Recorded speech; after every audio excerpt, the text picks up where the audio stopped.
Can I be real a second? But just a millisecond? Don't worry, I'm not going to sing for you today. Actually, what I want to be real with you about is you may hear this in my voice. Maybe you don't listen to my voice that closely. I've been losing my voice over and over for the last month or so.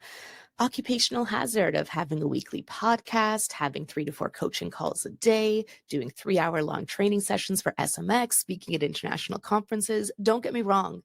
I'm not complaining. I have created my dream job and my dream career, and I love it. But it's hard on my body.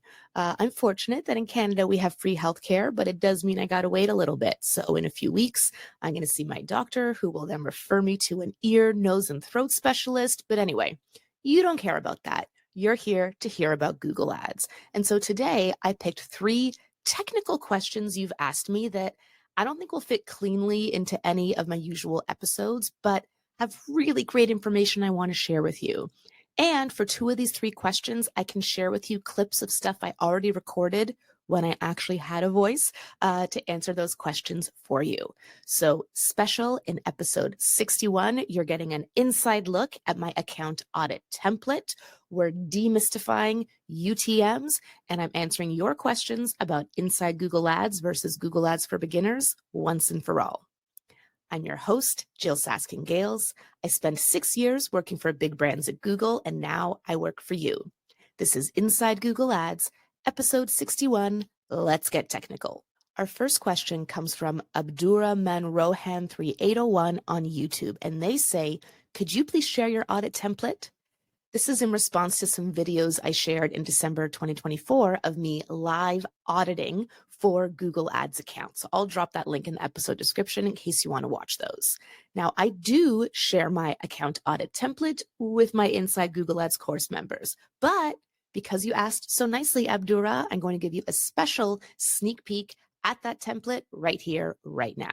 And don't worry, if you are listening and not watching right now, I am planning this demonstration to be just as valuable whether you're using your ears, your eyes, or both.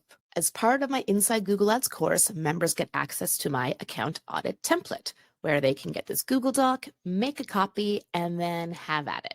When I'm doing a Google Ads account audit, my audit is split into 5 sections. First is the data foundation, because a house with no foundation will crumble. And so in that section, I'm focusing on conversion tracking, attribution, and remarketing setup, spending a lot of time in Audience Manager, looking at conversions, and then also looking at attribution settings, really hidden place that not many people check to see, for example, if we have a conversion lag or if multiple interactions are generally required for conversion. So that sets my foundation. Then from there, I like to look at bids and budgets next, because looking at the targeting and looking at the creative often leads to rabbit holes. So before I let myself go into a rabbit hole, I like to look at bids and budgets. I am looking for smart bidding usage. And then just because we're using smart bidding, are we using it effectively? So I look at the smart bidding targets that have been set, if applicable, or should targets be set? I also look at budget allocation, which isn't just about is it limited by budget or not, but looking at search impression share loss due to rank and budget, and triangulating that all to determine whether I think bidding and budgets are being used effectively. From there, it depends on my mood. Sometimes I skip ahead to the creative section. Sometimes I go straight into targeting. It also depends on what formats are being used in the account. If there are search campaigns in the account, I generally do like to start there. So I'll dive into the keywords. I'm looking at keyword usage, match type usage, quality score, keywords versus search terms, percentage of other search term, negative keyword usage. If it's a dynamic ad group, that's not a required thing, but something I'll look at, check the target, see how that's working. If we're looking at a non-search campaign, shopping, many of the similar steps, checking the search terms, things like that. For demand gen or display or video, I'm going to be checking the audience and content targeting, seeing if optimized targeting is turned off, how effective that may or may not be. I'll get to PMAX in a sec. And then on the creative side, if it is search, I'm checking, are they using responsive search ads, which I'm happy to say pretty much everyone at this point is, but I still see some ETAs floating around. And then I look at the quality of those ads, which doesn't just mean ad strength, but using my, human brain. Do I think this is high quality ad copy? Do I think it's engaging? I also let things like CTR show me if the audience is responding to that. I like to see at least 6 assets being used because there are 6 that everyone can use and then 6 to 7 that are optional. So the Jill required assets, not Google required, are business name, business logo, callouts, site links, structured snippets, and images. So I want to see everyone using that as long as they're eligible. And then I'll see what other assets might be relevant, like call assets, promotion assets, etc. If I'm looking at demand gen, display, or video, then for the creative, I'm looking at the different ads that are being tested, the different variations. For video, I'm using that tool you can go to under assets video to see where the drop off might happen. And I'm looking at percentage played to 25, 50, 75, 100% and view rates. So really depending on the campaign type I'm looking at, I'm looking for different benchmarks in the data to help me understand how the creative might be resonating. Performance Max is a whole different beast, as we know. So when I get to the Performance Max part of an audit, if that's in an account, I will generally make that its own Performance Max section. I start by looking at the campaign settings, lots of potential pitfalls there. Then I go into the asset groups. I do the table view and add all the columns so I can actually see asset group level reporting. I'll look at the audience signal and search themes, but those aren't very important. The assets themselves are much more important. And then I'll spend a lot of time digging into the insights, which will show us our search term categories and our audience insights. And that will tell me a lot of what I need to know about how it's performing. As you might imagine, I go into way more detail than this in my Inside Google Ads course, showing you how to optimize search, display, demand gen, video, shopping, and Performance Max. So way more detail there. But I hope this has given you a good overview of how you might approach auditing Google Ads accounts.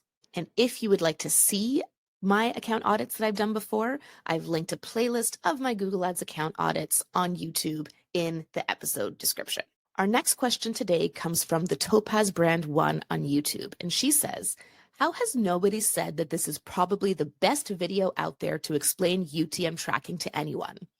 Thank you so much. It's an oldie, but a goodie. I'm really proud of this UTM tracking video. I recorded this about 2 or 3 years ago, first posted it to TikTok, actually got my first ever sponsored content deal based on this video, true story. So it's about 2 minutes. Take a look, UTM tracking made simple. Have you ever heard someone talk about UTM parameters and you want to know what that is? A UTM parameter is an extra little bit of information that you put into a URL on your website or in social media so that when you go to look at your Google Analytics later, you know exactly where people came from. Your UTM parameter can have 3 parts: source, medium, and campaign. Source is where the traffic came from, like TikTok, Instagram, Google. Medium is what kind of traffic it is: organic, paid, email, referral. And then campaign is something you can specifically set so you can differentiate different campaigns you're running, different places you're putting your link, etc. Here's an example from my actual Google Analytics.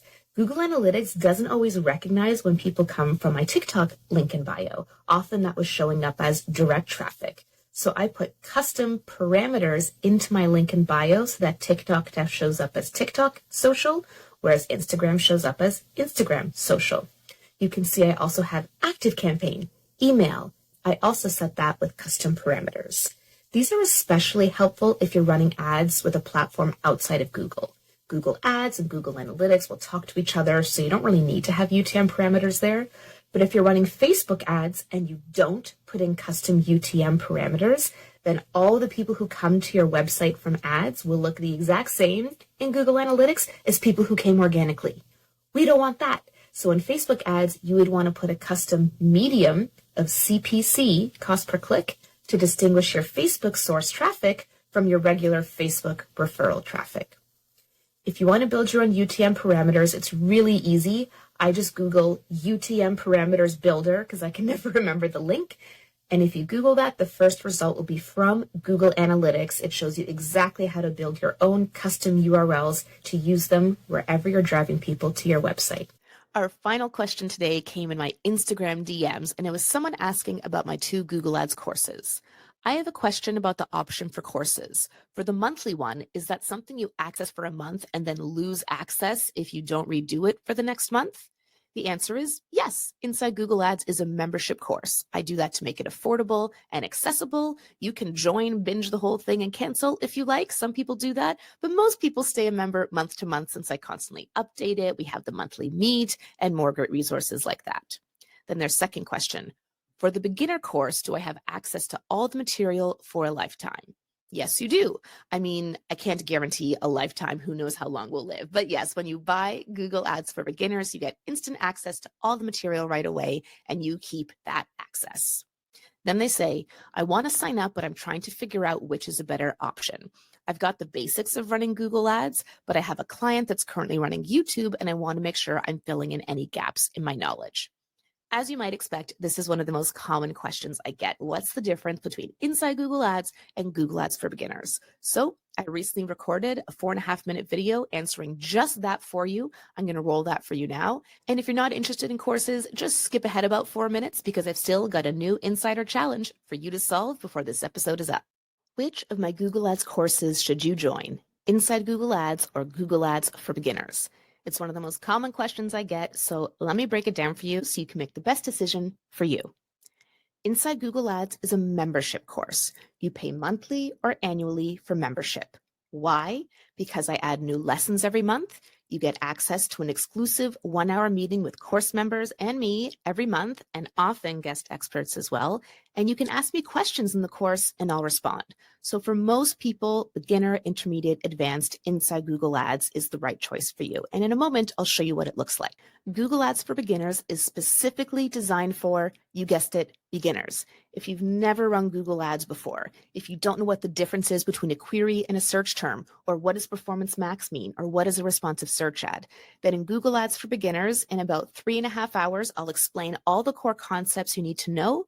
And then at the end of the course, I'll walk you through setting up your first Google Ads account and your very first Google search campaign. So if you have no Google Ads experience at all, Google Ads for Beginners can be a great place to start.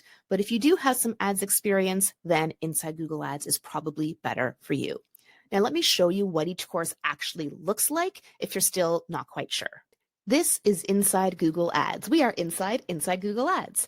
So as you'll see, after a link to that monthly meet, we have lots of different categories of lessons here. So let's say you want to look up something about keywords, okay? You can come straight to this section. We have a lesson about match types, a lesson about negative keywords, a lesson about quality score, a lesson about standard versus dynamic ad groups, and on and on and on, okay? And then if we actually click into a lesson, you can watch the lesson. Many of the lessons have closed captions available in English, and you can also watch it on a faster speed if you want to get through a little quicker. With each lesson, you'll find a quick summary of what that lesson is about, so you can determine if you want to watch it or not, and then you'll find the full transcript if you want to see what's talked about in the lesson. Last but not least, at the bottom, you can ask a question to me. When you drop a comment, I immediately get an email notification. I will respond within a couple of business days and you'll get an email notification back. So that's one of the key reasons this is a really helpful course for people, because you actually get to ask me your questions here and during the 1-hour monthly meet. Now, for longtime members who just want to come and know what's new, we have a what's new section because I add new lessons and update lessons all the time. So these are all the lessons and things that have been added to the course within the last 2 to 3 months. You can see it goes on to page 2. There we go. And then the course is also searchable. So let's say that you want to do something with YouTube. You can just search YouTube, and then the course will bring up all the times YouTube is mentioned. That's another reason to have those transcripts there. So these are some monthly meets where we talked about YouTube, lesson about YouTube ad formats, creating a video campaign. There's even more, and on and on and on. You can decide which lessons for you. So that's Inside Google Ads, meant to be your ongoing resource. Kind of think of it like a buffet rather than a set menu. Now, Google Ads for Beginners, a little different. So here is what Google Ads for Beginners looks like. We walk through how Google works. At the end of most sections, there's a quiz, so you can get a certificate when you complete this course because you can complete this course. Whereas inside Google Ads, new stuff added all the time. I dare you to try to complete the whole thing. Are you ready for Google Ads? All about keywords, beyond search, all the different types there, creating great ads, bids and budgets, and then finally setting up your first search campaign and tips for achieving success with Google Ads. Okay, so that is Google Ads for beginners, and you get a certificate when you complete the course, and it gets you ready to start running Google Ads campaigns. Whereas Inside Google Ads is comprehensively going to be your right-hand partner in managing, optimizing, setting up your campaigns, making sure you're staying up to date with the latest and greatest, getting access to me. Last thing I'll mention is if you purchase an annual subscription to Inside Google Ads, then Google Ads for Beginners is included for free. And similarly, if you take Google Ads for Beginners, like it, and want to move on to Inside Google Ads next, you can take what you paid for Google Ads for Beginners and apply it to an annual Inside Google Ads membership so that it ends up being free.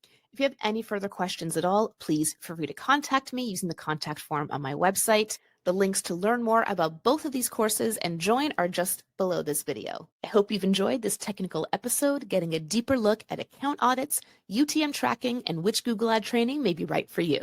Today's Insider Challenge is this, and it's based on something I've actually been seeing in a lot of Google Ads account audits I do. Let's say you're auditing an account, you're looking at the Performance Max campaign, you check the insights for the search term categories, and you see that this is essentially a brand campaign. Like pretty much all the search term categories are for the company's brand. And they also have a brand search campaign going, so they're both getting traffic. How do you decide which one to use? Do you add exclusions to your PMAX campaign so all the brand goes to search? Do you shut off the search so that PMAX can cover it? How do you evaluate and make that decision? I'll be sharing my thoughts in our next episode, but the beauty of the Insider Challenge is there's no right or wrong answer, just an opportunity to stretch your brain on real-life Google Ads problem solving. Last episode's challenge, presented by my daughter Nora, was this. What would you do if you were running a Performance Max campaign and the search terms looked great and the audience insights seemed good, but you weren't getting any conversions? First thing I would do in this scenario is I would see, would I have expected to get conversions with this amount of traffic? So search terms look relevant, audience insights seem relevant. That suggests we're reaching the right people. So are we reaching the right people, but they're just not clicking through? Something in our asset group creative isn't getting them? Or are they coming to our website and then just not converting compared to people from other traffic sources? Or does our website in general just not have a strong conversion rate? So let's start with that first piece. We're reaching the right people. Is our creative enticing to them? I'm going to look at my click-through rate. For Performance Max as a whole, I usually look for like a 1% click-through rate, but I might run a script like the Mike Rhodes PMAX script. Got an affiliate link for that in the episode description. Highly recommend if you're analyzing PMAX campaigns. And I'll see for the search inventory, if it's performing well, that means I'd probably expect like a 5 to 8% click-through rate. Am I getting that? Am I not getting that? So that'll help me understand maybe the issue is my creative itself. And of course, if I'm not getting good clicks, then I'm not going to get good conversions. Okay, let's assume that's not the issue. We're driving a lot of traffic. It's just not converting. Is this a uniquely Performance Max issue? If there are other campaigns in the account, I will see, are they getting conversions? And assuming my Performance Max campaign is at least 200 to 300 clicks in this time period with no conversions, so enough traffic that we should probably expect a conversion, how do other Google Ads campaigns perform? I'll also go into Google Analytics to see how traffic from other sources performs, like organic search, not branded searches, or maybe branded searches too. What does that conversion rate look like? Direct traffic, what does that conversion rate look like?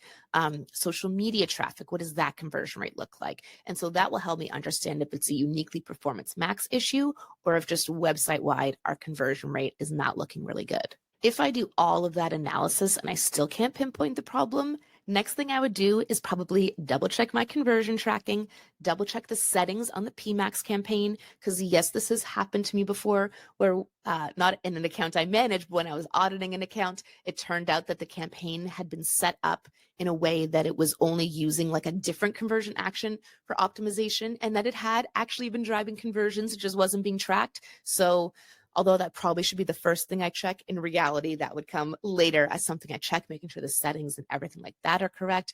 And then if we still don't know why it's not converting, that is when I would recommend making some kind of change. Perhaps changing the bid strategy or changing the creative would be two of the surefire ways to try to shake things up. What about you? Do you agree or disagree with my strategy? I'm Jill Saskin-Gales, and I'll see you next time, hopefully with more of a voice inside Google Ads.